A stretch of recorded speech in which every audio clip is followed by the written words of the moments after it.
ಅದಷ್ಟು ಜನರನ್ನ ಮಗ್ಲು ಮುರಿದು ಬಿಟ್ಟರೆ ಸರಿ ಹೋಗುತ್ತೆ. ಯಾವನ ಕಲ್ಲು ತೂರ್ದ, ಯಾವನ ಚಪ್ಪಲಿ ಹೊಡೆದ, ಫಸ್ಟ್ ಹಿಡ್ಕೊಂಡೋಗಿ ಅವನಿಗೆ ಬೆಂಡೆತ್ತಿ ಒಳಗಡೆ ಹಾಕಿಬಿಟ್ರೆ ಅದು ಇನ್ನು ಉಳಿದಂಥವ್ರಿಗೆ ಸಂದೇಶ. ದಪ್ಪನ ಕಲ್ಲುಗಳು ಬೀಳ್ತವೆ ಅಂದ್ರೆ ಏನ್ರಿ ಅರ್ಥ? ಒಬ್ಬಳು ಮಹಿಳೆ ಇಷ್ಟು ದಪ್ಪನ ಕಲ್ಲು ತಗೊಂಬಂದು ತೋರಿಸಿದ್ಲು ನೋಡಿ.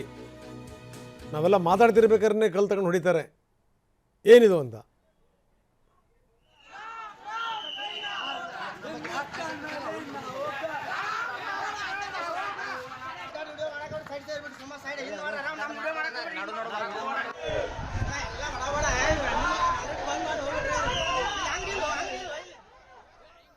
ಅಂಗಡಿಗಳನ್ನು ಬಂದ್ ಮಾಡಿಸ್ತಾ ಇದ್ದಾರೆ, ಯುವಕರು ನೋಡ್ತಾ ಇದ್ದೀವಿ. ಜೊತೆಗೆ ಈ ಮಹಿಳೆ ನೋಡಿ ಎಷ್ಟು ದಪ್ಪನ ಕಲ್ಲು ತೋರಿಸ್ತಾ ಇದ್ದಾಳೆ. ನಾವು ಹೆಂಗೆ ಬದುಕಬೇಕು? ಇಷ್ಟು ದಪ್ಪನ ಕಲ್ಲುಗಳು ಬಿದ್ದರೆ ಏನು ಕತೆ ನಮ್ಮದು? ಇನ್ನು ವಲ್ಲಭಬಾಯಿ ಸರ್ಕಲಲ್ಲೂ ಕೂಡ ಗದ್ದಲ ಗಲಾಟೆಗಳಾಗಿವೆ, ಕಲ್ಲು ಬಿದ್ದಿವೆ ಅಲ್ಲೂ ಕೂಡ.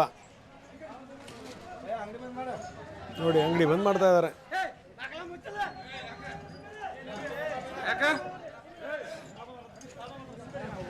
ಅಂಗಡಿ ಬಂದ್ ಮಾಡು ಅಂತ ಹೇಳಿ ಬಂದ್ ಮಾಡಿಸ್ತಾ ಇದ್ದಾರೆ. ಇದು ಸ್ಥಿತಿ. ಹಿಂಗಾಗ್ಬಿಟ್ರೆ ಏನು ಕತೆ?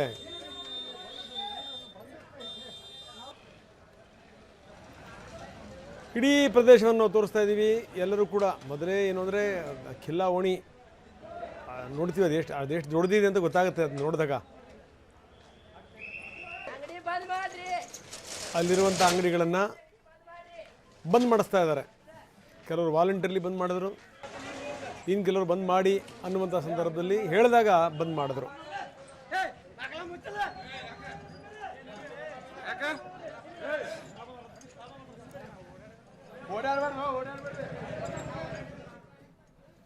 ಸೊ ಇದರ ನೇರ ದೃಶ್ಯಾವಳಿಗಳನ್ನು, ಎಕ್ಸ್ಕ್ಲೂಸಿವ್ ದೃಶ್ಯಾವಳಿಗಳನ್ನು ನಿಮಗೆ ತೋರಿಸ್ತಾ ಇದ್ದೀವಿ. ನಾನು ಹೇಳ್ತಾ ಇದ್ದೆ, ಯಾವನೋ ಕಲ್ಲು ಎಸಿತಾನೆ, ಆ ಕಲ್ಲು ಬೀಳೋವಂಥದ್ದು ಜನಗಳ ಬದುಕಿನ ಮೇಲೆ. ಅವನು ಯಾವನೋ ತನ್ವೀರ್ ಅಂತ, ಅವ್ರ ಅಪ್ಪನ ಮನೆ ಗಂಟೇನು ಹೋಗುತ್ತೆ ಹೇಳಿ ಕಲ್ಲು ಎಸೆಯವನಿಗೆ. ಕಲ್ಲು ಎಸೆಯೋರ್ದು ಕಲ್ಲು ಎಸೆಯೋದೇ ಕೆಲಸ, ಚಪ್ಪಲಿ ತೂರೋರ್ದು ಚಪ್ಪಲಿ ತೂರೋದೇ ಕೆಲಸ, ಬೆಂಕಿ ಹಚ್ಚೋರ್ದು ಬೆಂಕಿ ಹಚ್ಚೋದೇ ಕೆಲಸ. ಆದರೆ ಬದುಕು ಅಣ್ಣ ತಮ್ಮಂದ್ರ ಥರ ಇರಬೇಕಾದಂಥವ್ರು ಈ ರೀತಿಯ ಘಟನಾವಳಿಗಳಿಂದ ಎಷ್ಟರ ಮಟ್ಟಿಗೆ ಬೇರೆ ಬೇರೆ ಆಗಿಬಿಡ್ತಾರೆ. ಮುಂದುವರೆದು ಬಿಡುತ್ತೆ ಇದೆಲ್ಲದೂ ಕೂಡ. ಅದು ಅಪಾಯ ಸಮಾಜದಲ್ಲಿ. ಕಂಟಿನ್ಯೂ ಆದರೆ ಯಾರು ಜವಾಬ್ದಾರಿ? ಯಾರಿಗೆ ಹೇಳಬೇಕು? ಪೊಲೀಸರ ಮೇಲೆ ಕಲ್ಲು ಬಿತ್ತು, ಇನ್ನು ಜನಸಾಮಾನ್ಯರ ಪಾಡೇನು?